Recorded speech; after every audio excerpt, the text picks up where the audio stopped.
In the early 2000s, the explosion of social media was just around the corner, with Friendster founded in 2002, MySpace in 2003, and everything started going downhill with the arrival of Facebook in 2004.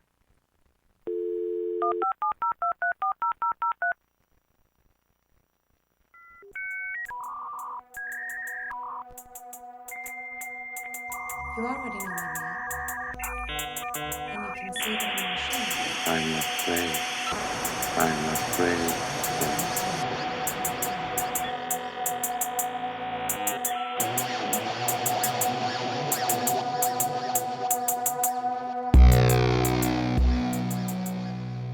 Welcome to the Final Girls podcast. I'm Anna Bogutska, your podcast host. I'm a critic, programmer, and the author of Feeding the Monster, and in this series of the show, I'm journeying through the intersections of horror and technology, from sentient androids to internet ghosts. On this season of the podcast, we're deep diving into machines. Every episode, I'm joined by a guest to discuss a film or two and how it captures our fears and anxieties around technology and the place it holds in our lives. This week, we're tuning into 2001's Pulse, Kiyoshi Kurosawa's eerie, slow-burn vision of a ghost internet and the way the technology can isolate us instead of connecting us. And pairing that with the ridiculously high-concept One Missed Call about death via voicemail. These are two cornerstones of early 2000s J-horror that turn everyday tech into harbingers of doom and death. Joining me this week is writer, podcaster, and friend of the show, Steph McKenna, and as you'll hear about an hour into the episode, a special impromptu appearance is made by her beautiful puppy. It was too precious to cut out. Remember to subscribe and review the podcast if you enjoy this episode or indeed have been enjoying this series. Let me know, because much like a ghost that lives on a shadowy website, I do sometimes feel like I'm podcasting into the ether. You can see what are the films I'm going to be discussing over on our Letterboxd page. And do let me know if you've ever met a ghost on a chat room by dropping me a line on hello@thefinalghost.co.uk. And if you wish to support the podcast, you can leave us a review or find us on Patreon at patreon.com/thefinalgirls. And with all of that said, please enjoy our takes on Pulse and One Missed Call. I'm going to warn you in advance. I don't know whether I'm in the right or the wrong state of mind to talk about Pulse. So who knows, this episode might involve some crying. Just going to give you a fair warning right now. I think that's exactly the right frame of mind for this film. I too feel absolutely miserable. So great Monday vibes, Anna. Perfect Monday vibes, but also let's turn it around. Let's make the next hour the hour that makes your day, your week, your month. Exactly. We can turn this upside down. We can make it all about connection. Listen, I love a challenge. And don't challenge me, because I will insist on rising to the occasion whether you like it or not. Good, can't wait. Steph, thank you so much for your time. I'm really excited to talk about these two films, particularly about Pulse with you. But before we get into it, do you remember what was the first piece of technology that you owned? I was thinking about this earlier, because most of my earliest memories of technology are things at school or like other people's houses, because we weren't really, in my family, an early adopter of a lot of things. So, like very early school computers where you play Zork, like the text-based commands and things like that. But yeah. I think the first tech that probably was truly mine was probably a Tamagotchi or a Furby. Does that count? They feel very close together in terms of arrival, actually. They're those, two weird toys that you're responsible for sort of nurturing, and the game never ends. You never complete them. You're just stuck feeding and caring for these fucking things forever. But I just remember the immediacy of the obsession for everyone with both of them. Like, everyone became about this fucking Tamagotchi and they got banned at school. And I remember the insanity of the Christmas period with Furbies. And yeah, just that kind of absolute frenzy. It was definitely the first experience for me of technology that was mine and technology that everyone was seriously losing their minds about and couldn't function at school or otherwise without them. And I spent a lot of time thinking about them as like weirdly sentient beings. There's so many things there. First of all, your first experience of a trend of like technology being the thing that you need in order to be someone. I remember it was the Nokia 3210 for me. And I didn't get it. And I was so embarrassed. Isn't it just mortifying? Absolutely mortifying. Yeah, I had the 3310. That was like my first mobile phone. And I was a late adopter to that as well, because we just couldn't have it in my family for a while. And it was like, please, I cannot go to school. I cannot function if I do not have this brick phone. Like, I have to have it, Mum. I got the 3310, and then because of like kind of how quickly the phones came out as well, that was the first moment where I felt, oh, because I've got a 33 and not a 32, I'm actually better than the people that have the 32 and had it earlier than me. So everything panned out. But also, yeah, superiority complex there. Yeah, that's where it began. What I want to know about is, did they ban Tamagotchis from your school? Yes, yeah. We weren't allowed them in the classroom because everyone ceased to function in all other respects. It was That's like amazing. you'd forget your own meal because you're like, I've just got to feed and like bathe this fucking Tamagotchi. It was absolutely wild. It was crazy. I just, couldn't think about anything else. It's like, I don't need an education. I just have to let this little like pixelated thing on the screen love me forever. It really was like, it was obsessive. It was mad. I have no good segue from that into the two J horror films that we're going to talk about. So let's just dive straight into it. Evil Furbies, maybe? You know that they've like, they talk about them now, like apparently you can turn them evil and things. There you go. That's sort of a segue. Yeah, have you not seen about this? No. Like, is this a current thing or is this a back in the day original Furbies thing? Like a more current thing. I think like later versions, you can get instructions on the internet where you essentially abuse them until they flip out and go mental. So you like overfeed them and it says like, even if it's crying, even if it complains, keep feeding it. So there you go. Just with the human capacity to abuse and just maim all good things, really, all innocent things. It's so depressing. And also, at the same time, I'm wondering, is this a way where we prevent abuses to be perpetrated on human beings, as we give all potential abusers a Furby to just destroy emotionally? I think that might be the way forward, actually. I think we've solved a big problem for humanity there. Let's just introduce Furbies. I don't know. It sounds gross in a completely different way. That's even a worse place to segue into J horror. I know, I'm so sorry. Listen, I'm already uncomfortable, and that's what we're here to talk about. We're going to talk about two Japanese horror films from the era that really was the peak of the J horror craze. Where do you generally stand on J horror? I'm not an aficionado.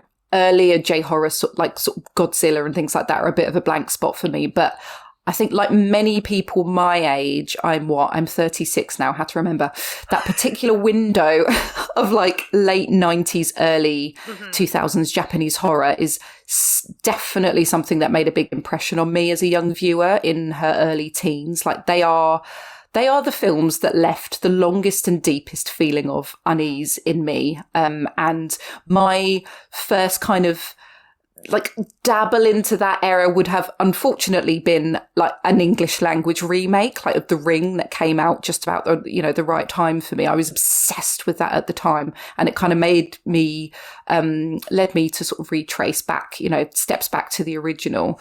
And yeah, it's kind of, I don't know, when I think of tech horror, I do think of J horror first, like that particular window of time in the early 2000s. But yeah, I think it's just because they do so skillfully weave that feeling of unease and existentialism that still exists today into those films. And yeah, any kind of evil conduit or artifact or, a device that provokes fear, I always think of The Ring first.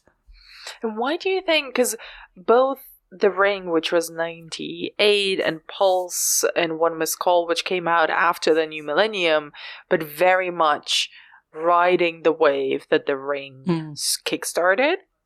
It's interesting that you think of J horror films completely and organically interweave the technology, because both of the films that we're talking about in today's episode really emerged at a moment where digital technology, your dial-up internet, your flip phones, your chat rooms were becoming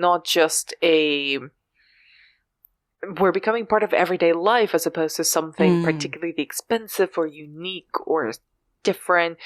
How do you think these films at the start of the 2000s tap into that tech fear? Yeah, it was a really weird time, wasn't it? Because it was turn of the millennium, and it feels like we kind of had like one foot in each century in terms of technology. We kind of had, internet and mobile phones and games consoles were growing and growing in popularity and sort of hitting that teenage market, I guess, as a must-have rather than a nice-to-have. And we were at the same time sort of still bumbling around, trying to ascertain how any of it worked. It's about the time that I got dial-up internet at our house, and sort of, first time I got a phone, things like that. And, I think in Pulse in particular, you see examples of people who are sort of like picking up their first computer with the internet and sort of literally reading the instruction manual to ascertain how any of it works. So it was kind of like a moment of like endless possibility and excitement, and we're telling ourselves and still tell ourselves that these machines sort of connect us and make our lives easier. But once you sort of plug in, there's such a like gaping hole of the unknown, and you feel like the internet and technology is kind of really opening up almost like a third universe of communication and existence that's like totally unfiltered and ungovernable. And it was, like a weirdly naive time as well. I think we sort of really jumped into that sphere like 2 feet in and really embraced it. And, people giving away like their phone numbers to just like anyone who'd want them. Like it's absolutely like speaking to people on the internet. It's like such fucking rogue territory. All the time. It was, isn't it? Do you ever think back to the things you did when you were like, honestly, I'm still scared. Oh my God. I'm still terrified about the stuff that I did on the early days of the internet. How we got away with being groomed to that. I just, honestly, it's amazing that we saw it through, because just so many dangerous situations that you would never put children in nowadays. But also, do you know what both Pulse and One Missed Call made me think of this moment when we sort of both alluded to it, right? Where there was still a real divide between people who were early adopters and knew the language and knew what a shift key was and knew what a print screen key was and knew how to operate or go into the settings of their phone or whatever, and the people who literally knew that this thing was happening but were not yet using it on an everyday basis. So there was still a separation. There was still people, and I think Pulse kind of captures it quite well in a casual way between, and we'll talk about them more in depth later, but between like Harue, who is really a specialist, at least in his early days, in what used to be called computer science, which again, blast from the past. And also Kawashima, I think his name was, who literally has to write down, you need to click here and then hit this and then go to the print screen key and then it will give you this window.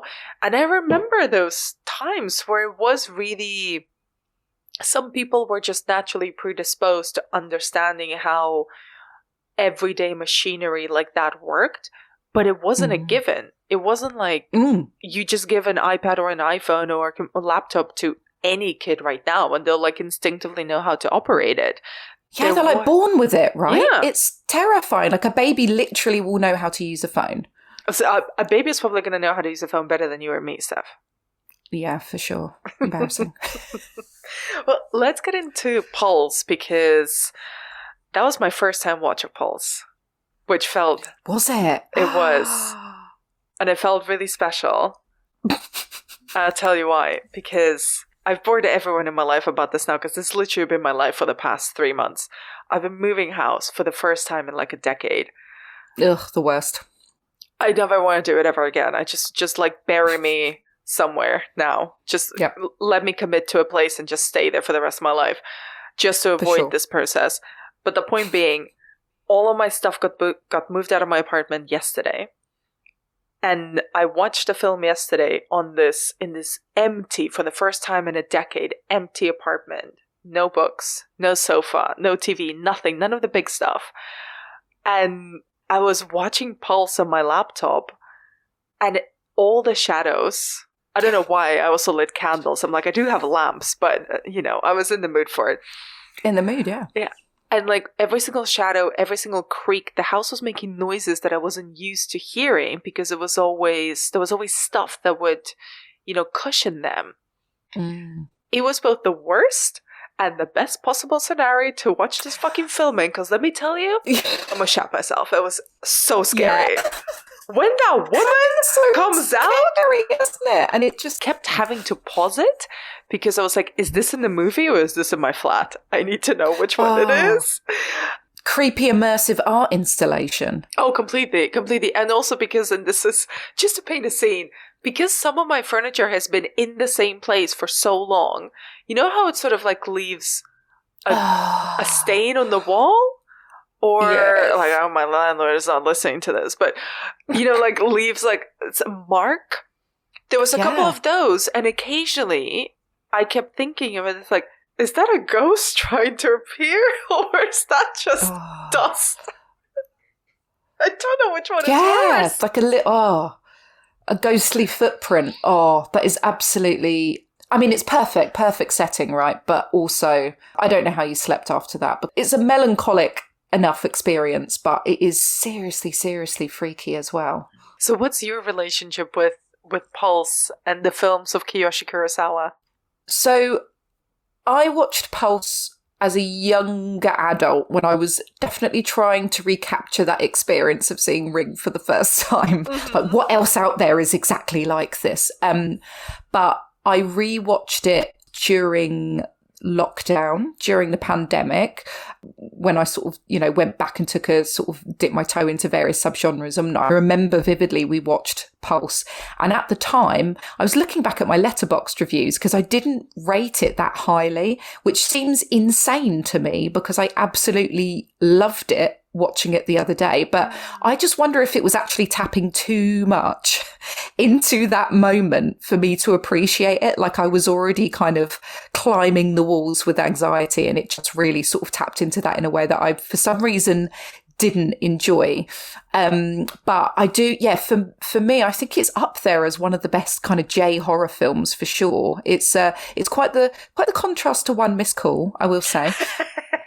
But, in terms of Kurosawa, like I haven't seen all of his work. I haven't seen Cloud yet, which many of people have recommended, but seen Cure, seen Pulse, I saw last year's Short Chime. So I can absolutely sort of draw this sense of him being a master of kind of dread and uncanniness, sort of drawing from the mundane, that kind of thing. But it's, without wanting to simplify it, the vibes of this film are just they're just off the charts, really, aren't they? It kind of feels like your psyche's been sort of turned inside out, and it's tapped into like the most uncomfortable but commonplace parts of our existence. I haven't watched all of Kurosawa's films yet, but he was always a name, and I think consistently he's sort of to use a very contemporary reference, he's sort of like your favorite horror film director's favorite horror film director.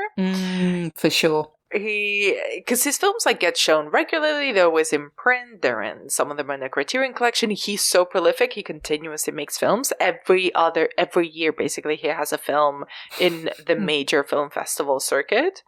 Like even last year, he had a film on the circuit, the year before as well.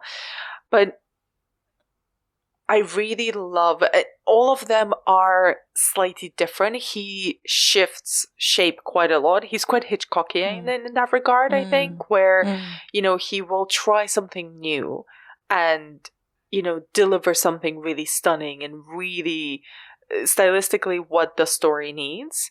And Pulse feels very different from Cloud, feels very different from A Serpent's Tale, feels very different from Cure. And that's what the story needs. And I think he's also, from the interviews that I've read with him, he's that sort of director who likes to shed skin, to use another snake metaphor. And this one, I want to talk a lot about how he uses ghosts in this film, because this is genuinely, despite having only just seen it a day ago, it is probably already one of my favorite horror films I've ever seen. I think it is even 25 years on, it is still it feels so stunningly original and raises so many questions. Some of them really unpleasant, some of them really existential. But also, as someone who absolutely loves sad horror, not to be too reductive, this is, one of the pinnacles of that. Everything about this film is depressing, existential. It's seeped in dread and unease, and even the scary parts feel like they're a cry for help. Yeah, absolutely. Yeah, I totally agree with that. It's kind of it's the opposite to a jump scare, really, isn't it? It's a kind of seeping, sort of stain that's kind of left on you. And as you say, the ghosts that we encounter very much feel like they're seeking help, or they're seeking contact, like physical contact, rather than necessarily wanting to scare anyone.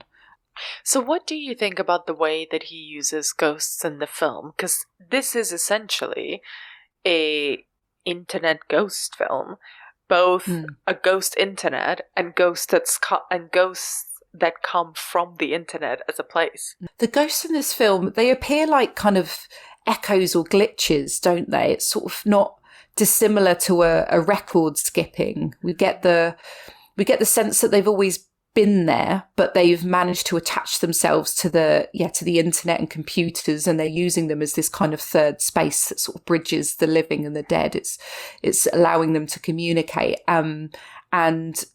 It struck me this time that the sequences where we have the ghosts and when people are encountering those ghosts, they're almost like little vignettes. Like it was very reminiscent to me of early days of the internet as a teenager, when you went on like rotten.com and you scrolled through dozens and dozens of sort of disturbing standalone images, which I know sounds strange because it's sort of a very sad film rather than a disturbing film. But you get these sequences, like figures within screens and silhouettes against walls and, people harming themselves. And it sort of has that feeling of kind of scrolling through and watching these echoes or these short sequences out of context that are really, really, really scary. And as I say, it sort of function in the opposite way to a jump scare. So they're sort of slow moving, glitchy. They fade in and out of the picture, or they sort of approach slowly in a way that sort of feels like they're almost walking backwards. And they're a present that sort of permeates and infects and stains, like the black imprint on the wall, or something made from like sort of celluloid. Like even they're kind of a reminder that even after death, your digital, that's some kind of footprint, your digital footprint sort of lives forever. So they're very, they're just very, very creepy. And rather than malicious or vengeful, they do feel mournful. It's kind of like it's an infectious feeling of despair and a gradually spreading, crushing realization that you are eternally alone. I'm going to have to laugh because otherwise we're just going to depress ourselves so much, by the way. I'm ready for it. But I actually wanted to talk about this because I've been thinking about these vignettes that the film shows us, right? And they occur usually through screens, which is either the computer turns off by themselves, or these images just show up on this website, just screen. It's never really explained, and to be honest, we don't need to. But I kept going back and forth between two interpretations of it. And on the one hand, I was thinking, is this the ghosts just wanting to be witnessed? wanting to be seen, be perceived by someone else. And that, obviously, this is of its time of 2001, but in many ways I kept thinking about things like live streaming on TikTok or Omegle or Chat Roulette or all of these spaces where people just want any form of random connection, of witnessing of who they are, what they're doing. And it's not the same as exhibitionism at all. It doesn't have kind of that fetishistic approach to it. It's more like, if someone can see me, then it means I'm real and I do exist and I am alive. And the other part of me was thinking, like, is this actually little vignettes of the people who have already been trapped by the ghosts in this other realm? Oh, yeah. What do you think? I hadn't thought of that. Oh, I hadn't even thought of that. Oh, no. Oh no, I made it worse. One feels more malicious than the other, doesn't it? Yeah, I mean, because you've got the ghosts that are off screen and on screen. Interesting. Yeah. I definitely interpreted it as the ghosts just want a hug, Anna. It's an infectious feeling of despair. It's a kind of an endless despair that they are reliving and sharing. Yeah, maybe to be witnessed and to be acknowledged because they are lonely. And that's ultimately what you want, isn't it? And that's what you need when you're so lonely, is for someone to really see you. And the internet becomes this sort of ultimate tool for spreading it elsewhere. Maybe they don't mean to spread it. I don't know. Maybe it's not deliberate. I think it is deliberate, though. I think that, like, the ghost at the end, the one that does speak, he kind of says, it's like, you will know that death is the ultimate loneliness. And it's a way of... And there's another character in the film that has this really simple idea, right? Of like, well, if death is ultimate loneliness and the ghosts are all lonely, really their way of kind of not punishing the living, but of trapping the living is by making them live forever. Because if they die, there's just more ghosts and nobody really wins. I mean, nobody wins in Pulse in any way, shape, or form. But I found it really interesting how, like, the ghost at the end, essentially, anytime a character witnesses a ghost in real life, their will to live is sapped from them. Yeah, absolutely. They become it. Yeah, it's like they're killed slowly by their own impending sense of doom, isn't it? They realize, it's that realization that, beyond life, where we do often feel disconnected and alienated and isolated and alone, there is just another existence which is more of the same. And it drains the life out of everyone, and you kind of, I guess, you give up. But then why'd you rush into it? That's what I kept thinking. I was like, okay, well, if you now know that the afterlife is just a despairing, never-ending bunch of nothing, why rush into it? Yeah, you just don't. Do you know what? There's a few things in both of these films that defy logic, but you're absolutely right. Like, it doesn't look like much better on the other side, does it? But it did make me think a lot of that kind of what you leave behind, the traces that the ghosts leave behind, and in particular that kind of black smudge, and that it made me think a lot about digital footprints. And I've been, thinking about why technology scares me in particular. And, I've thought a lot recently about, like, our connection with death and the way we think about death, and the way we remember people because of technology now, and how much that has changed. And it's a really creepy thing. It's kind of, I know, technology is a way of sort of memorializing people and keeping hold of people through videos and images and all of these kinds of things, but it also feels very, very unnatural in a lot of ways and very triggering. So it's very interesting to think of this film again in the context of sort of the tech footprint, the online footprint that you leave behind. Does it feel like the ghost internet of Pulse sort of predicts social media and the fake promise of connection of social media? Yeah, I think so, because it's just before sort of the launch of things like MySpace, isn't it? Like MySpace was a few years later, maybe like 2004. And there are several occasions where characters visit or, live in like small cramped apartments. You see their desks sort of piled up with, the computers, mess everywhere. Feels really cramped. And it kind of gives you that it gives you a glimpse into that almost stereotype, like that stereotypical image of like a gaming or an internet obsessive hiding away in their room, sort of never meeting the sunlight, that we kind of experience nowadays. I think it's Haru, the computer science student, who alludes to that sort of that false sense of connection that the digital space provides, that it actually reinforces our differences and our disconnection rather than connection that we're sort of promised from things like social media. So I definitely see the parallels. It's like it's an early indicator of what's to come with social media, isn't it? And the idea that some of the living victims start to feel like their only sense of sort of real connection is in this ghostly world and not in reality. And that really sort of chimes with that idea of people who are really kind of immersed in the social media landscape now. Well, I found Haru to be really interesting as a character, especially because she's the closest one who gives us a little bit of exposition. I don't think the exposition is the strongest part of Pulse. I think absolutely it's the unease and it's the atmosphere and a lot of the visuals that Kurosawa uses to genuinely, I think I'd never seen that way of portraying ghosts before. And it's fascinating and really deeply eerie and scary, despite not doing any of the things that we've been told make ghosts scary.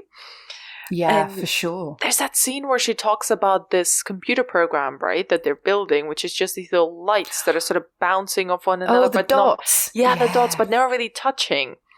And it's sort of a perfect analogy for that, isn't it? And for social media as well, you have this promise of having everyone at your fingertips. We're not in the same room. We're not even in the same city. And we're having this conversation. We've both seen this film and kind of connected to it in different ways. And I can go on Reddit, go on Letterboxd, go on YouTube and see other strangers' ideas about this film and read them. And at the same time, there's no actual connectivity. You're not actually touching. You're not actually establishing perhaps a profound relationship. It is the idea or the promise of relationship, the promise of access, which is basically saying, here you have this infinite shopfront of possibilities of relationships that you could build, but none of it is the guaranteed relationship, platonic, romantic, friendship or anything like that. And there are so many of them that it can become quite overwhelming. Yeah, for sure. And then there's this other element as well where, I don't know if you felt this way too, but once they saw the ghosts and kind of almost there's no possibility, there's no attempt even to connect with the ghosts. I don't think the ghosts even want to connect with them. Because there's a couple of times where the ghosts almost feel resentful, right? Like they... or regretful in and of themselves, like they did not do too good a job of living, and we never learn any backstory. Again, very different from One Missed Call, which is all about backstory. But here it's like you just see these figures, these eerie, otherworldly figures, but you know nothing about them, and there is no way to communicate with them. It is... I think there's something that's deeply touching and also very sad about living beings seeing that is their inescapable, absolutely guaranteed future after they die, because everybody dies. And that is so much of social media nowadays, isn't it? It's so much of our like perception of each other and of the world is kind of like collapsed in on itself, like the internet and phones and everything have sort of collapsed our sense of geography and our sense of time, which is something that comes up in One Missed Call with those sort of phone calls from the future. It kind of, our perception of what is real and how to connect and how to build relationships. I think we kind of convince ourselves it's one thing, but it really isn't. Yeah, this film definitely feels like a on the one hand, it feels very 2001, like it occupies a very specific moment in time, aged by the kind of the technology and the frame and the effects, but also, yeah, what it evokes feels very prescient now, but also very timeless. And it feels like, again, it came out at a time where, and this is, I don't think it's necessarily unique to Japan anymore, but it certainly was enough of a social worry, or perhaps even slight moral panic. But the hikikomori phenomenon, which kind of coincides with the release of the film. I don't think the film directly deals with it, but because the hikikomori are kind of this teenagers, although not exclusively teenagers, who withdraw from social life and sort of self-isolate, and very often that's associated with just playing video games and living an exclusively online life. And what you were talking about earlier, you know, these messy rooms with the computer and all the kind of human and tech debris next to it is an image that we go to when we think of the hikikomori. And I think that has become exacerbated, of course, because of the pandemic and the mandate to self-isolate. It's very difficult to just go in and out of self-isolation at that level. I wonder, what do you think about how the film explores loneliness kind of from that point of view? Like, do you think it coincides with those particular worries, or are those now so universal that it's almost irrelevant? It was something that came up for me when I was watching the film again, within that, the wider context of the early millennium and that huge explosion of tech devices for teenagers and young people. And you mentioned the hikikomori, and this idea of sort of adolescents and adults sort of withdrawing from life. And you have several young men in this film, don't you, who fall victim, especially in the earlier part of the film, who specifically fall victim to this kind of ghost. And it's the women that are kind of trying to save them from their cramped, isolated apartments, or they're, you know, stopping by to try and help them. It would kind of be, I couldn't not consider this film within the context of that, and of things like the sort of lost generation of the 90s in Japan, where, you know, these young people are sort of graduating and they're not finding employment, and their social behavior and their sense of purpose is kind of lost, as well as their financial sort of stability. So this idea of like young people in particular struggling to connect, and that we all live separately, and the technology and the internet being a sort of particular catalyst for that was definitely something I was thinking about, and something we grapple with so much today. Let's kind of get into a little bit of the specifics of the story, because Pulse is essentially following two storylines that happen simultaneously and eventually converge towards the end. There's the group of friends, kind of university students who, well, I think they're students, and they work in a plant shop together. Yeah, like a plant shop, yeah. And then there's Kawashima and Harue, who are not in the same course, but at university together. How did you find the two storylines eventually merging?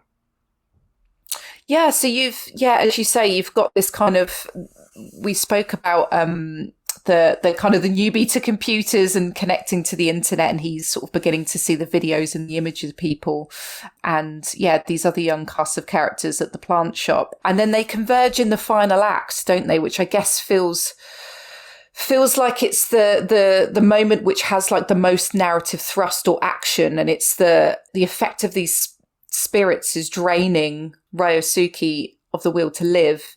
And is it Mishi, who manages to save him, and together they're sort of attempting to leave this like big, empty, apocalyptic Tokyo. Yeah. And the strands of this came together for me a lot better than One Missed Call, I must say. Yeah, but I have to say, the one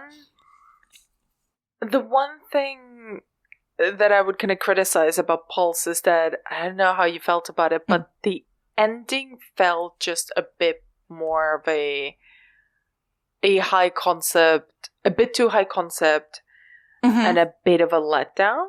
And only because And I wonder what you think about the way that it actually portrayed the wider city and the wider world. Because what we learn in the last third of the film is that the ghosts are like full on attacking the entire planet through the internet. Yeah, it's like a pandemic, isn't it? Yeah, pretty much. It's a ghost pandemic. Is that better than the one that we got? Who can tell? You know, maybe we'll experience a real life Pulse in 2026. Probably. Yeah, I mean the way things are going.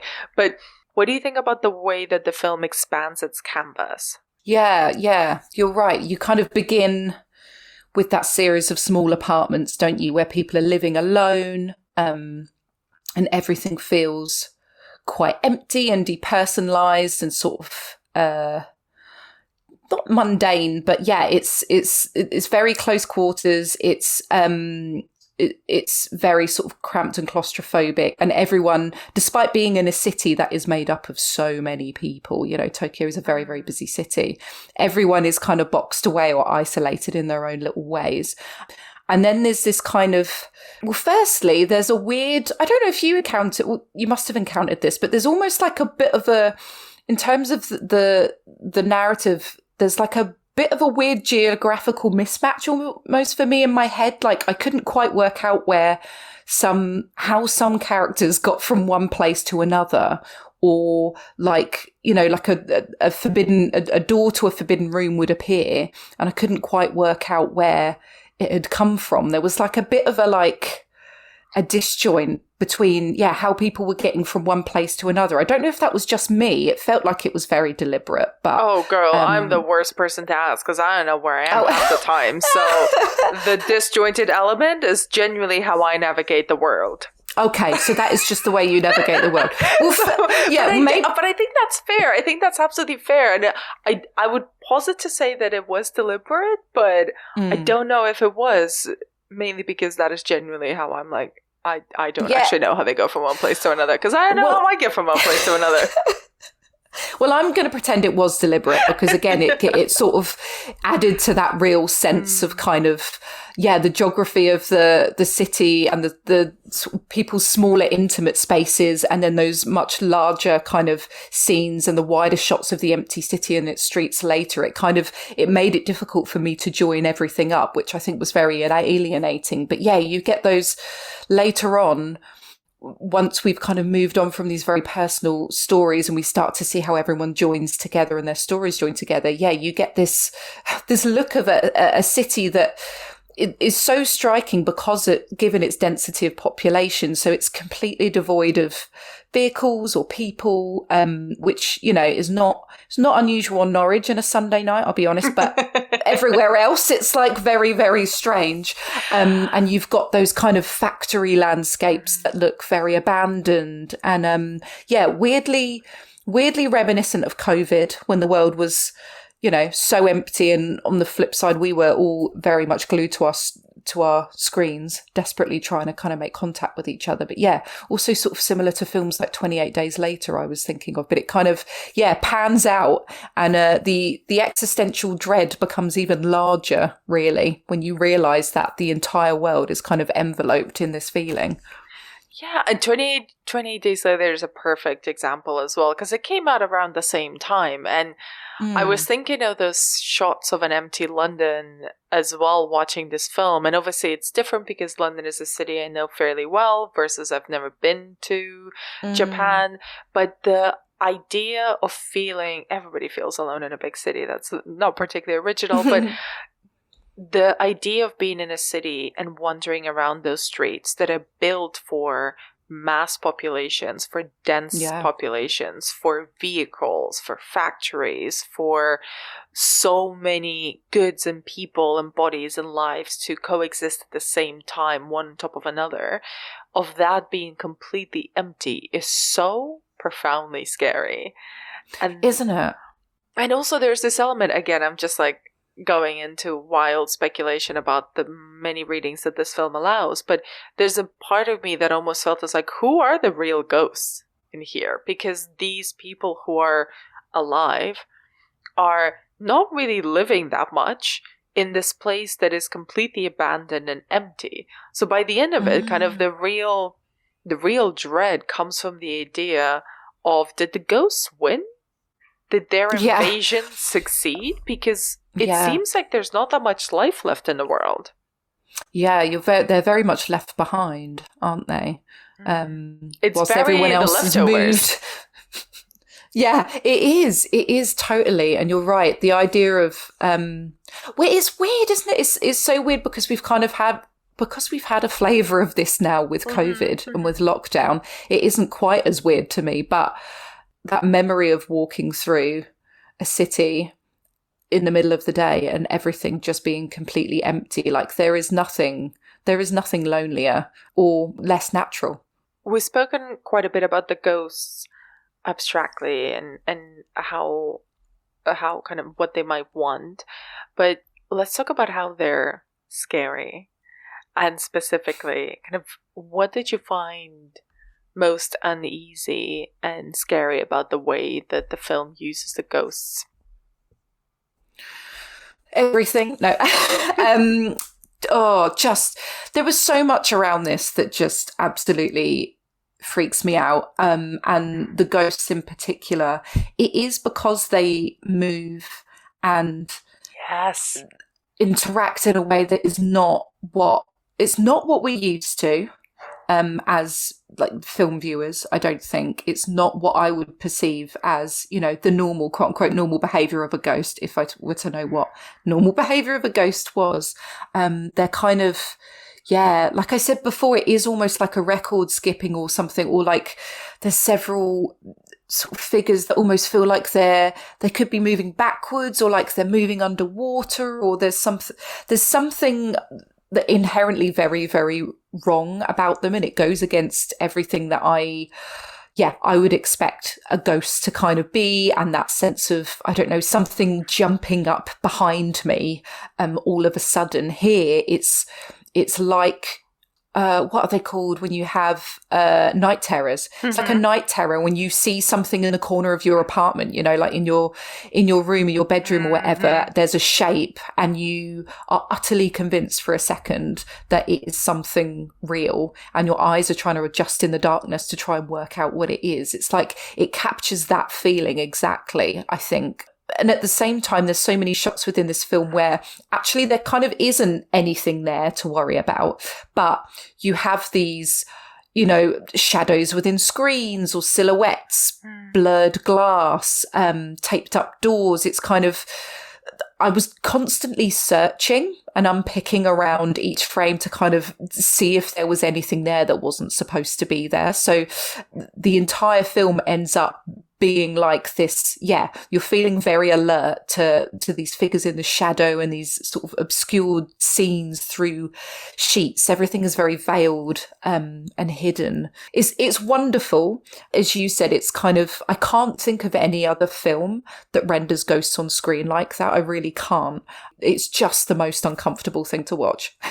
Especially in that, and I think this is genuinely the most masterful scene, the scene when the woman appears. Yeah, I knew you were going to say that. Oh my god, I mean, that scene just fucked me up. Just straight up, could not. I had to pause it, rewind it, because I'm a masochist, then kind of pause it again because it was too scary. But it was when I think it was Junko, wasn't it, who goes down to that basement. Again, why would you? And she just, the way that she moves, and I kept looking much closer to the screen thinking, is she floating? I cannot tell if she's floating. And then she sort of trips, but she doesn't trip on anything, and she rights herself in this glitchy way where I almost felt, is my streaming failing me? What is happening? Yeah, you can't work out whether it's within the film or, the computer itself. Exactly, which obviously plays really well into a techno horror, but the uncanniness of the movements, the fact that we never see her face, and I think this happens quite a lot with the other ghosts, their features are all not pixelated in an obvious way, just blurry, like charcoal blurry. Yeah, a smudge. Yeah, they feel like a smudge, but like they're trying really hard to define the features, but they can't quite get there.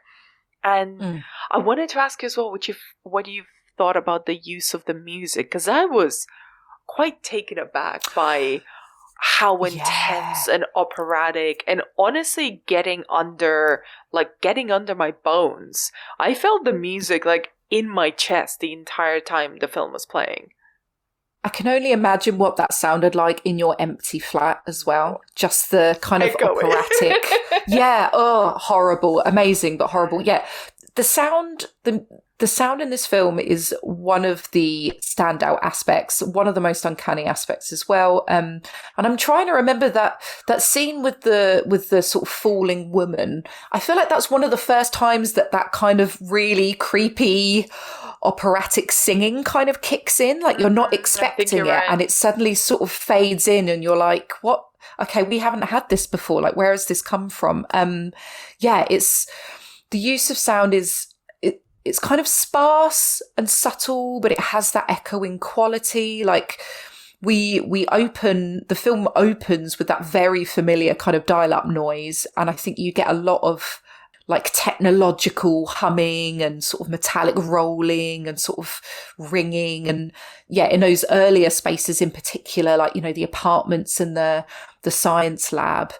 But then that contrasts so strongly with like sudden dips into like a wall of silence. Like there's a moment where it kind of zooms into like you say, like an anonymized, like smudged face on a pixelated face on a screen, and the sound just like absolutely drops out. And again, that could be like a problem with your TV when you're watching the film, but I'm just not used to having that kind of silence in a film. And then, this kind of gradual mournful singing that starts to kind of infiltrate as these ghosts begin to manifest like a crying wail. I can literally hear it in my head now. It's It's really horrible, and you get those there's a few like horrible whispers as well, isn't there, of someone's saying help me, like it's like early ASMR or something. It's like bad ASMR. That's not relaxing. Bad. Yeah, that's true. Oh, I can't find ASMR relaxing. I think the whole thing's creepy. But the sound for me is one of the standout aspects of the film. Because again, it just kind of flies in the face of what I'd expect. And I think that's it's so sad. It's so sad, but it's also like one of the defining things of J-horror, isn't it? How Japanese cinema particularly Japanese horror, had really appreciated sound in a way and used sound creatively in a way that Western horror hadn't caught up with yet, or just kind of, used it in a different way. And you could so clearly see the influence of that, not in the straight up remakes, of which, both Pulse and One Missed Call had weak American versions of. Just being polite. I haven't seen either of them. I just have no desire. I'm going to assume they're shit. Are they bad, Anna? I think I've seen One Missed Call. I'm not going to watch Pulse unless I'm really upset. Do you? I don't want to. Like, there's no way. You don't need to inflict that on yourself. No, but I think absolutely, you're right. So before I move on to One Missed Call, what did you make about the ending of Pulse? Did you find it optimistic in some way, or just straight up dark, everyone is dead, everyone is lonely, everyone is miserable, there's no positives left in the world level of nihilistic? I mean, there is a nihilistic sense of, wow, life is pretty lonely, and, the world beyond death shows that you are lonelier still. And it does sort of posit that if we were able to see what lies beyond, and it was nothing but misery, like what would that do to us as people? Like, how could you continue to live and to exist knowing kind of what's on the other side? So that, I think it's a realization that would crush us all. I don't know about the ending. I think I think I liked it more than you did. Like it's a very it's a open, very desolate note, isn't it? And there is that implication that this is a worldwide pandemic. And there is absolutely no indication that this can be stopped. Like once the lines are open and these ghosts have crossed over, like how could you ever? It's like the internet. Like you can't close that door now. It's there forever. So it felt like the right ending for me. I can totally understand what you mean about it being like very high concept. How did you interpret Mishi saying, she finds happiness in being alone with her last friend in the world? Because I couldn't quite work out what I thought she meant by that. Well, I think this is probably one of the reasons why perhaps the ending didn't quite work for me, is that felt really moralistic. In the sense that, and again, like putting into context, 2001, we still didn't have MySpace, we didn't have Facebook, social media was not the hellscape that it is now, blah, blah, blah. But a big part of criticism against online lives and social media in particular is that, it doesn't count, it's not real.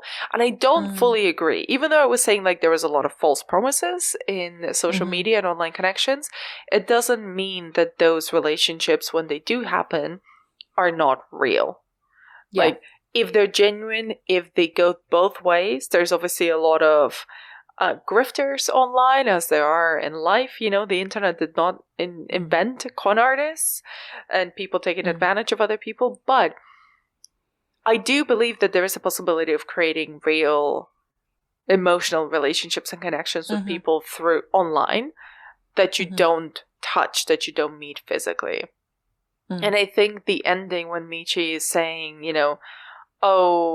this is what counts, spending time with your friends, with real people, spending time in a physical realm.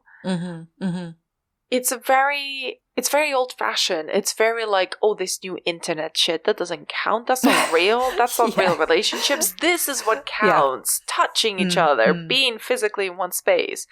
And at the same time, her friend is like gone. He's been ghost-affected. He's a stain. He's disappearing. Yeah. He's already gone. He's been there for 5 minutes, hasn't he? It wasn't a long friendship.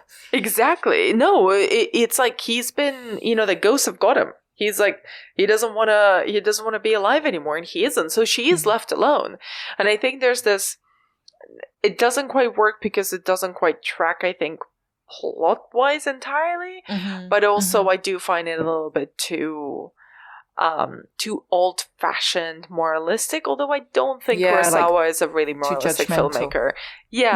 But it is, I think alternatively, the reading is just so profoundly dour, and just like the only thing out there in life and in death is being alone. Yes, basically, that is the long and the short of it. And I guess there is a tiny glimmer of kind of connection between Ishii and Raisuke, even though it is kind of short-lived. I don't want to be completely nihilistic. I don't mind. The thing is, I also don't mind a sad film. I'm quite happy to like sit and dwell in it for an hour afterwards, have a good cry, and then be like, great, putting that in a box and leaving it alone. I mean, I think I will watch this when I'm feeling very lonely, because I don't think anyone on their worst possible day can ever be as lonely as the ghosts and the characters of Pulse. I know. I just honestly need a hug. They need a hug. They need maybe an exorcism. But this is the other thing I loved so much about this film. It's like it really does not resort to any of the plot beats that we expect of a ghost film. It's more like, you said it, it's more like a pandemic film. Yeah, it is. It's more like a pandemic film. Parts of it don't feel very plotty at all. And it only feels like things start to, sort of come together into something in that kind of third act. But that's okay. Like it's in terms of films that make you feel deeply, deeply uncomfortable, and sad, it's kind of up there, isn't it? There's nothing else that I can think of that quite brings Mike the Flanagan, same mood. My guy Mike Flanagan always brings the sad horror. That is true. But with a very long monologue attached. Listen, I'm not going to knock the monologues. I love the monologues. You know I love the So do monologues. I. I think one of the best moments of my life is when I got to ask him about the monologues on stage. I just simply cannot even believe you got to do that. That's the coolest thing ever. I've never been happier in my entire life. That is how I know that I'm not ready to disappear into a stain on the wall. Is because occasionally those moments happen and I was like, oh my god. Yeah. We've still got Mike Flanagan in the world. I got to hear Mike Flanagan monologue. So yeah. Let's see what to me. That was amazing. Yeah. Exactly. We get to see what he does next. We've got to stick around. Well, we know what he's doing next. He's doing Carrie next. Oh no. God, good so for excited. all of Stop. us. I know. So I think, by the way, I don't want to scare you, but I think it's finally happened. I think I've actually, finally, after 20 episodes talking about techno horror, got a Ghost in the Machine. Oh, really? Yeah. My Google Doc, just a part about this episode, just got highlighted by itself. No, it didn't. I couldn't see any curious platypus hovering around there. So there's no anonymous cucumber or whatever it is. No, none of that. It just got highlighted and then unhighlighted. I'm so happy. Someone in the machine's going, "Oh, you've missed this part." I know, pretty much. I'm being judged by the podcast ghosts. Rude. And on that unhinged note, I feel like that we've set the scene for One Missed Call, which could not be more different tonally from Pulse. Oh, honestly, yes. It is, like I said, they're quite the contrast. They really are. So very, very different vibes. So how would you describe the vibe, the blending, the flavors of One Missed Call? I mean, am I allowed to say from the outset that I don't think this is very good? Is that allowed? You're allowed. Of course, you don't have to like the films we talk about. Okay, great. I hadn't seen this film before. I thought I had, but watching it didn't ring too many bells. So yeah, it's kind of, it wasn't ringing any bells. So I've either forgotten it or, it wasn't memorable or I haven't seen it before. But yeah, it's a very uneven. Well, for me, it's uneven. A strange blend of tones. You've got, and I can't quite tell whether it's like I assume it's partially a deliberate act designed to sort of keep viewers on their toes, perhaps. Again, sort of evoke that uneasiness, but in a different way. But at times, I didn't quite know whether I was finding it sort of creepy or nostalgic or melancholy. You have this overarching premise of this supernatural entity that uses mobile phones as a conduit, and the more, I guess, typical horror elements are drawn from that sort of phone itself and how phones connect and overwhelm us. So, and it does, I'm sure we'll talk about this at length, but it does does very well using the ringtone as an emotional trigger. It's so creepy. But then you also have this, procedural element, which primarily with Hiroshi, who is this detective who's been investigating this curse, very much feels like it's drawing on the success of The Ring, that kind of formula, or, I think Memories of Murder came out sort of this kind of time as well. And you've got that older detective as well, who sort of pops up in a supporting way and is sort of comically stereotypical, like sort of a bit inept, sort of does nothing except sort of calling female victims stiffs. Like it's very odd. And then you have this third, more deeply melancholic, kind of tragic family drama about the cycle of abuse and about child abuse. It's sort of, endless recurring power, which is examined through Yumi's backstory and the story of the Vengeful Ghost itself. So it's an odd one. It sort of begins as a fun time flip phone supernatural flick, and then it sort of morphs into something that at times is a bit unsettling and morose, and at others is sort of surreal and a bit silly. Yeah, all of the above. Okay, I'm glad you agree. You're not like, Steph, what were you watching? No, it's like I genuinely felt, I'm not gonna lie, genuinely felt at some point when we got into the live broadcast exorcism situation. Oh, right. I genuinely thought that I had maybe accidentally clicked on the wrong tab. Yes. Because I was like, wait, this was not the tone. This was not the vibe. Did I fall asleep? Who knows? Yeah.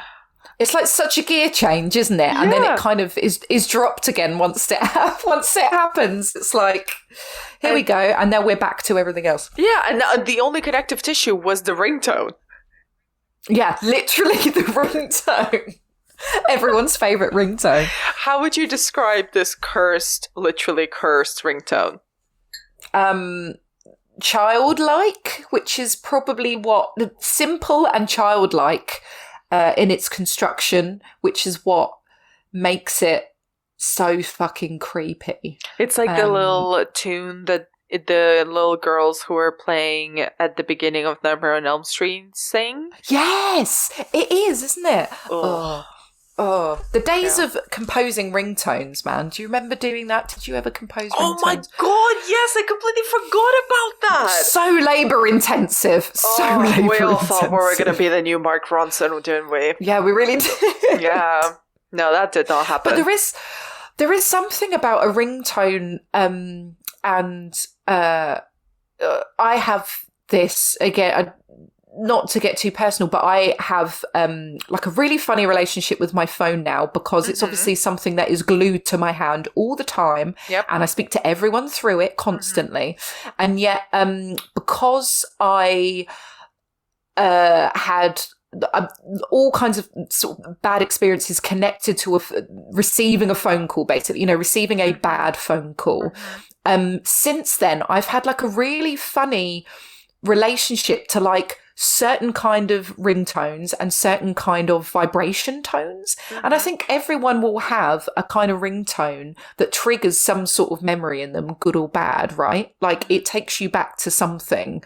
And it's such a visceral experience. And again, it's that sort of tapping into sound, isn't it? But the ringtone throughout this film is the sort of, the defining trigger for everyone's sense of fear. That's so interesting, because even as you're speaking, I was thinking, do I have a relationship with ringtones? And I've not had that experience that you're describing, but what I've definitely changed is that I don't think I even know my own ringtone anymore. And that's because, at least for the last, 7 years, possibly more, I just never even leave it on loud. It's always on just silent. It's always on vibrate only, right? I can recognize the vibration pattern of my phone. I could not tell you what ringtone is even the default one on my phone. Yeah. And it used to be so important. Yeah. Oh my god, the ringtone you chose on that Nokia 3310, that let people know who you were as a human being. That let people know your level of coolness as well. I still remember, this is so nerdy, but I remember with the very first, or I wasn't an early adopter with the iPhone, but with my first smartphone, possibly even just before, with that sort of in-between weird generation of phones that were not quite smart, but they weren't like the bricks that we used to have before. It didn't have Snake anymore, but you could load up like MP3s on them. Yes. And I had put as my ringtone a Violent Femme song, and it rang in the middle it rang in the middle of a university lecture. And everybody started laughing, because that's what you do when someone's phone rings when it's not supposed to. But the teacher went, no, let it play. That's a tune. And I've never felt both less and more cool at the same time. That's a memory that it's true. Whenever you hear that song, I'm sure you go, yeah, forgot about that moment in school with my phone. But I have that as well with alarms, like, because I use phone alarm in the morning. I don't know, it's very weird. Yeah, I think phones are like very uncanny objects, actually. I really do. So what do you think about the very central, quite silly premise of a cursed phone call? Do you think that works if phones are such uncanny objects? the idea of a cursed phone and a cursed phone call, absolutely. I think it works because phones have connected us in a way that means we are always reachable now. Like it's an extension of our person. We feel naked without our phones. I kind of feel like at risk without my phone. I remember when I broke my phone and I didn't have a phone for like 2 days, and I was like, well, what if something happens to me? Like, Exactly. I can't possibly survive anywhere without having that immediate ability to contact someone. So, it's kind of, again, that idea of technology connecting people and bringing everything closer together, closing distance and time. But actually it's a great excuse for people to distance themselves. It gives us a very warped sense of our reality, and it sort of bombards us with constant interactions. And the idea of a phone call from like a malevolent spirit is kind of, there's just no way to get away from it. You can't just you can't just cancel throw your phone in the bath or whatever. There's just no way of getting away from it.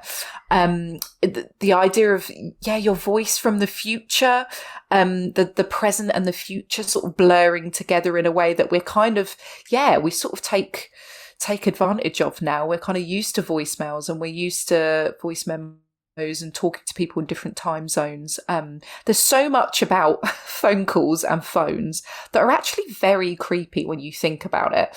And again, like when we were talking about that moment of time where there were people who were very au fait with technology and people who were sort of more naive or inexperienced with it, you would just kind of swap phone numbers, give your phone numbers to anyone, like put yourself immediately at risk. Like anyone could call you, and in this film, like anyone in a phone book could be the next victim. There's the bit where poor Natsumi, like all of her friends want her to delete their number because they, it's a direct link to them. They could be next. So I think it works really well. I'm not saying the film is very good, but the idea of a haunted phone call and of hearing something about ourselves without any context, like, you hear yourself back.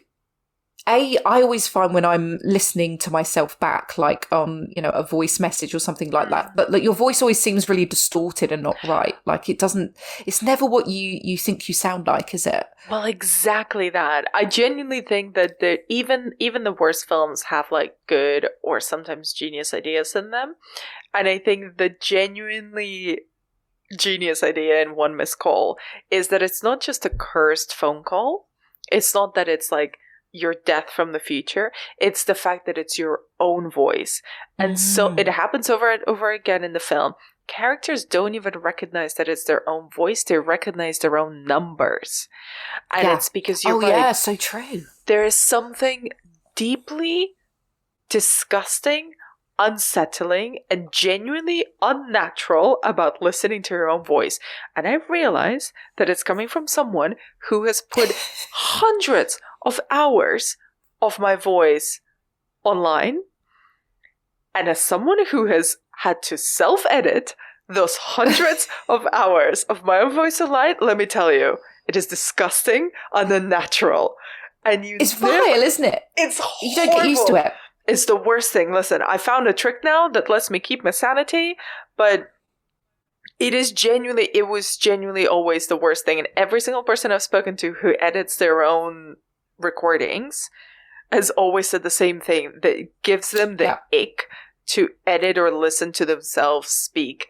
Genuinely, the level of, I don't know if this happens to you, Steph, the level of disassociation I have to do to re-listen to episodes that I've done should be studied. I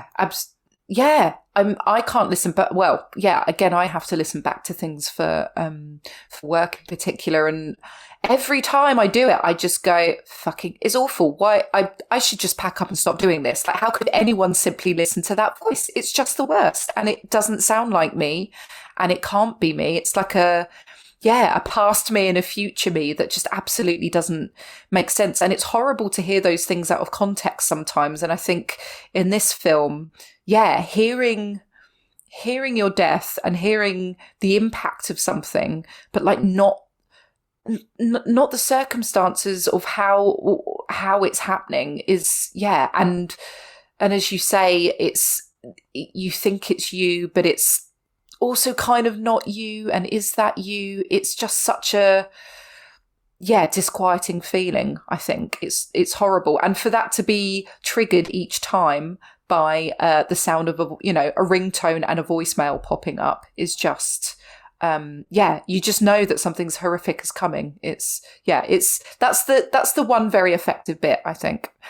And what do you think generally about how the film uses ghosts and curses and exorcism and those kind of plot devices of a ghost movie? I find this plot really confusing. So I think there's going to be a few times where I'm going to be like, Anna, what did you think was happening here? Because it's sort of, so similar to Ring and the VHS tape, I guess. The ghosts in One Missed Call used phones as a conduit for, I guess, hunting its victims, sharing its curse. So it's sort of a digitized channel for vengeance, but it also kind of allows the ghost and the victims sort of to replay trauma and acts of trauma over and over again. This kind of haunting allows the ghost Mamiko to sort of continue to inflict pain and fear on others by, I guess, exerting control over their phones, really. And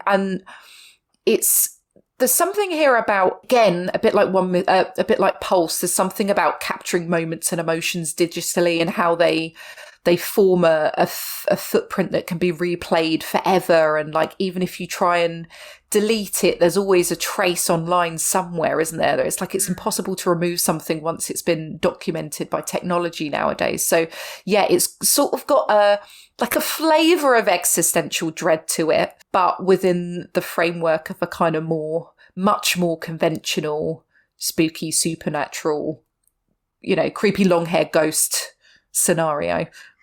Yeah, and it is like, I think it's fair to mention that this is a Takashi Miike film, and I don't know if you also went through a Miike phase, but when I saw his name pop up again, I thought I had clicked on the wrong thing, because I was like, this is not his usual style. Like, there's no tongues being severed, there's no extreme body modification, there's no pre-warning that it was banned in 7 different countries ahead of the film starting. So it is very unlike him, I would say. I think probably very mainstream, very mainstream, very almost fitting into a trend, like you were just alluding to. Like, it does feel like it has the one bit that I would say is kind of a classic Miike switcheroo is when it suddenly shifts gears and it becomes like a film within a film shot in a completely different way. It's like a Big Brother, but instead of Big Brother, it's like Big Exorcist vibes. And they're trying to do all the supernatural stuff with like in the film on a soundstage. What did you make of that like slight camp detour? About as baffled as you were, to be honest. It's sort of like it's sort of segued in there as a sort of playful criticism of live reality TV, isn't it? It's sort of it's fun, but it's also quite. It was one of the bits of the film that sort of piqued my interest the most, but also was one of the most disjointed bits for me. It's kind of, it stands out stylistically, like it's a lot brighter in the way that it's shot, faster editing sort of really reflects that kind of reality TV vibe. It's talking about the exploitative nature of television, of entertainment, like the media jump on Natsumi's suffering and use it for entertainment. And doesn't, after she dies, God knows what happens. No one seems to care. It's really, really bizarre.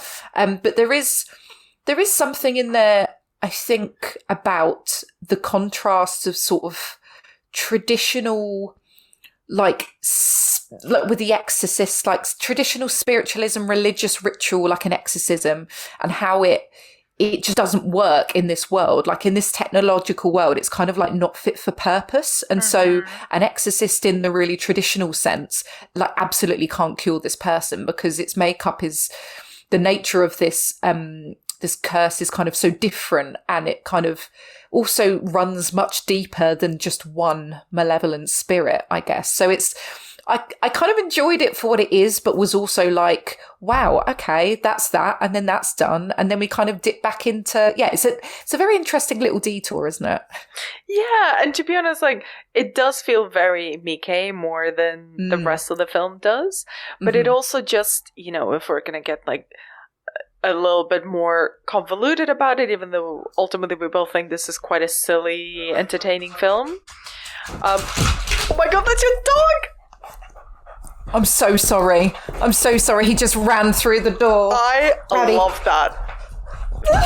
That's amazing. I can't believe you captured that. I love that so much. That's amazing. Anna caught that. I was like, I'm sure she can't hear it. Look at him. Listen, if you think I'm not going to keep the little Timmy I need an Tap exorcist Tappy, in this house. That was like the twist in the film. That was genuinely like the live, that is exactly how I experienced the live broadcast exorcism in the middle of the film. It was incredible. I'm so glad that's the nightmare hellscape. Like, it's the hellscape that I experience all the time. Imagine that in the dark. Yeah, imagine it in the dark when you're in bed and you can just hear him clip-clopping around like he's wearing horseshoes. It's so funny. That's why I have cats. That's why I'm a cat lady. But what I was going to say is, like, if we're going to get like very intense about a not very intense film, the fact that this point in the middle is about the broadcast and the exploitation of possibly someone dying or someone's death being predicted or someone being possessed or whatever it is, it's kind of ties in with even the listening to your own death and having to figure out the mystery, having to listen over and over again to the recording of presumably your own impending doom. And I think that ties into a bit more of this thing of, do we, whatever technology we invent, do we just immediately find ways of using it to record, re-experience, and monetize other people's suffering? In short, I think the answer is yes. Let's hark back to the Furbies, Anna. I can't believe the Furbies are actually making sense within the context of this conversation. Look at that beautiful bookend. No, I think that's true, though. I think that is true. It takes such a small... You think of how long we've actually had some of these devices and technologies for, and it's in the grand scheme of humanity, it's such a tiny window, but things develop so fucking quickly and also just go downhill and get exploited so quickly. In almost every instance, it feels like all technology is cursed technology at this point, because we just, we know how to use it for suffering and for entertainment, and those things always, often feel like they go hand in hand in a really perverse way. And now look at us, we found a way to make one miss called dour. Yeah, I don't think it's what it's going for. Very on brand. And we've mentioned it before, but the kind of the procedural element of the film is how it gradually reveals this backstory of childhood abuse to converging plot lines of childhood abuse and intergenerational trauma, which I know is used and abused everywhere now, and it's just so overused as a plot line. But how do you think those stories of, particularly mother and child abuse affect the way that we read The Curse? It's interesting, isn't it? Because earlier on in the in the lecture, Yumi's in the lecture theatre and the lecturer's talking about sort of cycles of abuse and how it's, it's a very early kind of nod to that and how it's perpetuated through generations. And he talks about phobias coming from what we can't forget. And we gradually build this picture of Yumi's life. She herself seems to have some kind of phobias and trigger points like the peephole. And there's these small repeated kind of visual and auditory clues which sort of tie Yumi with the wider mystery and the curse, there's like the clipping sound and the inhaler and the candy and the peephole. It kind of brings these two storylines together with Yumi teaming up with Hiroshi to discover the root of this curse, something that, they don't necessarily need to do, but they're set on discovering a root cause. And we find that Yumi's experiences kind of abuse tie into Mimiko's slightly complicated storyline in which, we're initially all roads lead to this child again being abused by her mother or by a parent figure, and then we find out later that Mimiko is the abuser of her sister, not her mother. So it kind of clouds, like it complicates this connection between the abuser and the abused, and it becomes a bit of a sad moral mess in a way. Like I was trying to understand the sort of the need for like the effect of this cause, or what this curse, or what its end game is, and is it kind of perpetuating that abuse? Is there maybe like a world where Mimiko was maybe also abused as well, or like at least neglected by her mother?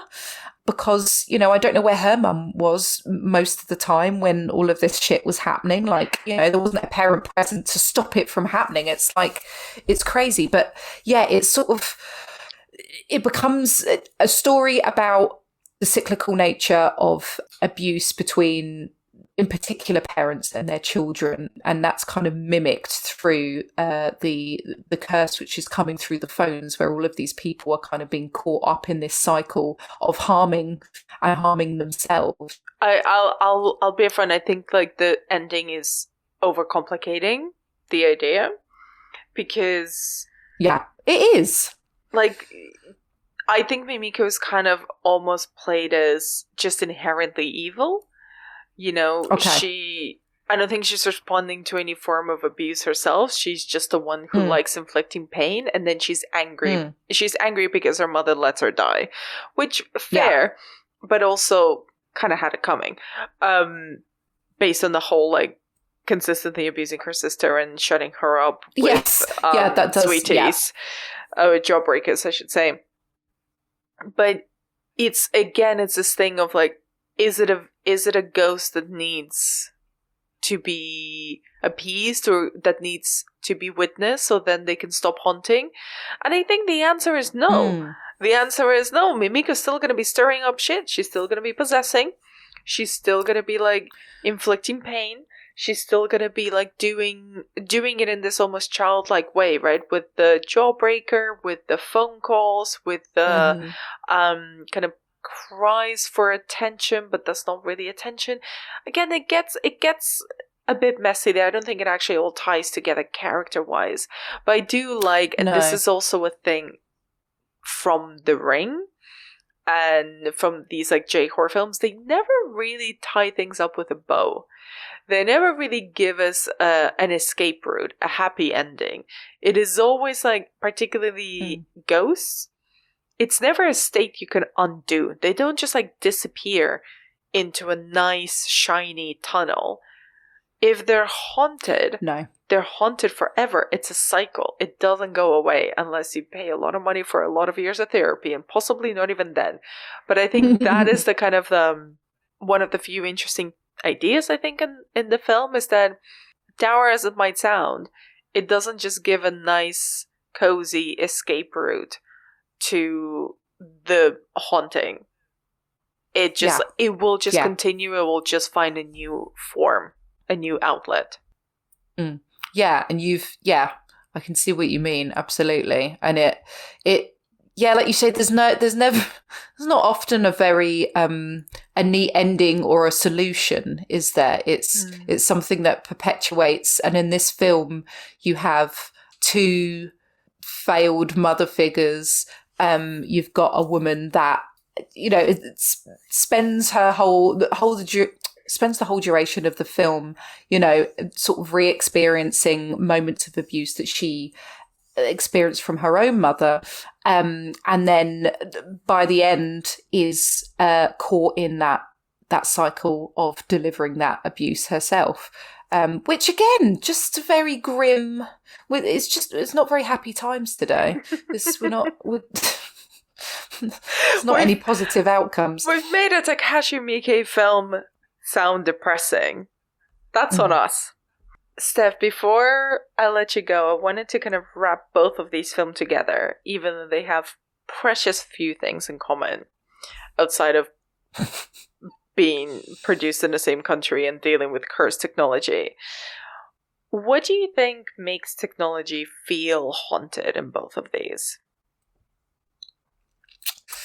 I think it's the infiltration of technology into our personal spaces, it's like a haunted house, isn't it? I think we are permanently followed by technology nowadays, so it's basically fused to us. We can't escape it.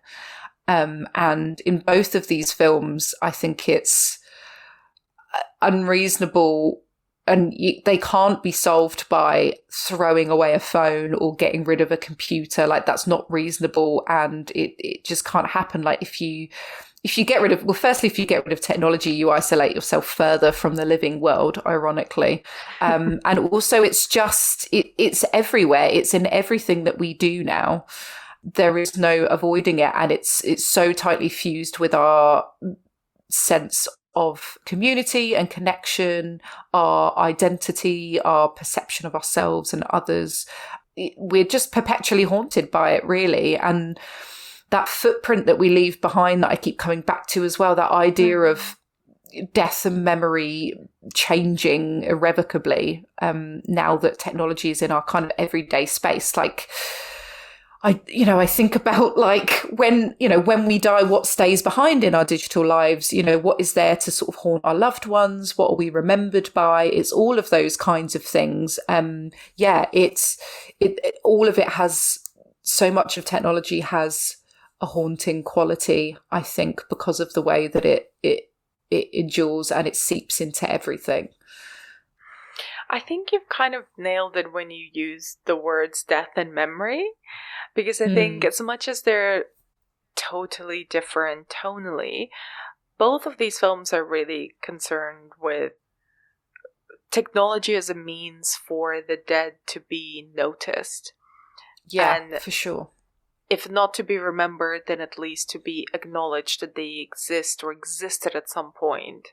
Like, I think it's, in One Missed Call, the one, again, I don't think they quite converge too well together, but when Yumi finds the body of Mimiko's mother, and she sort of imagines that it's her own abusive mother, and, there's this tearful sort of goodbye or acknowledgement of her own responsibility, of her own abandonment of their mother, and also just the classic ghost film trope, right, of you have to find the body and to sort of release the soul.